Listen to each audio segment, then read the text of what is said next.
What made you decide to run for governor in the first place? Well, people forget I had been a mayor first. I was mayor of the sixth largest city in Minnesota from 90 to 94. What made me governor was I was doing statewide talk radio, and in the 90s, economic times were great. Everybody was making huge money. Well, the state of Minnesota had, I think, a $1 or $2 billion budget surplus. In other words, they set a budget, and because taxes and the economy was so powerful, they brought in $2 billion more than they needed. Well, you know what they did with it? Spent it. They had no right to do that. That's our money. I was outraged over that.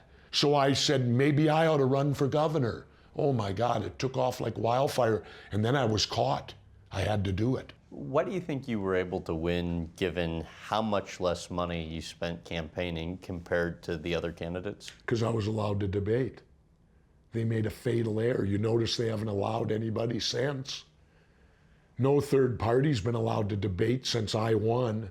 And I loved what you said in one of the debates. The moderator asked you some question, and you just didn't know the answer to it, and you said as much, as opposed to trying to Well, I didn't. BS your way through I it. remember the question they asked me about the IRRB, which is way up on the Iron Range. It's a government within the government.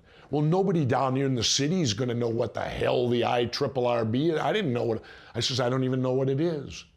But I said, if it's important, I'll learn about it. The crowd erupted in applause and cheering because they saw someone who wasn't bullshitting them.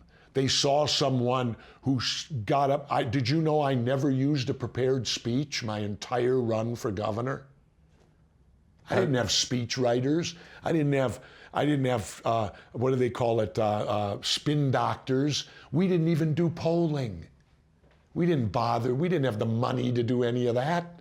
How many first-time voters came out A that lot. election? A lot. And that was largely the difference, too, wasn't it? That's how come if I run for president, if they let me in the debates, I'd win that too. Bold talk, isn't it? Here's why. Hear me out. The last national election, 64%, a clear majority of the American people didn't bother to vote. They're all my potential customers and voters. What's the likelihood you ever try and run? Who knows? I'll decide that next spring because I won't get in now. Why would I get in now and waste money? Why would I get in now when all the pikers are in there? Let's wait till it's down to 2 of them. Let's wait till the Libertarian Convention next June, where the Libertarians announce their candidate and that candidate gets ballot access throughout the whole country. Then you time it out, you spend the least money, you come in, you destroy their 2 candidates if you're allowed in a debate. If they got the frickin' guts to let me in a debate, I'll come in and destroy their 2 candidates and steal the election in November, just like I did in Minnesota. Would you like to be president? No, not particularly.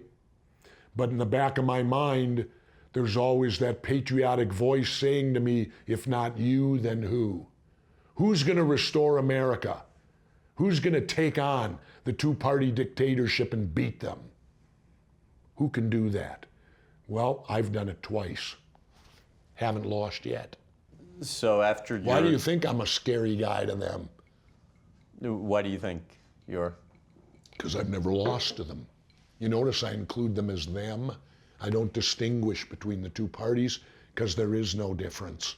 After you were They're elected, both owned by the same corporate ownership. It does. In other words, if you go to sports, if you bet on both teams in the Super Bowl, you're not going to lose, are you? Well, if you own both candidates, you're not going to lose, are you? well, and that's why you've said you wish politicians would have to wear NASCAR-type suits with the logos. Yeah, I wish they'd require anyone running for president to wear a NASCAR suit with patches dictating who owns them. I mean, it's simple. When you see Jimmy Johnson, what do you see? Lowe's. Right. Then he's got all his other smaller patches around it. Well, if Jesse Ventura runs for president, there won't be a patch on the suit. It'll be clear white. I imagine some of my opponents wouldn't have enough suit to put the patches on. They may have to have a subordinate wear one too, so they could get all the patches on.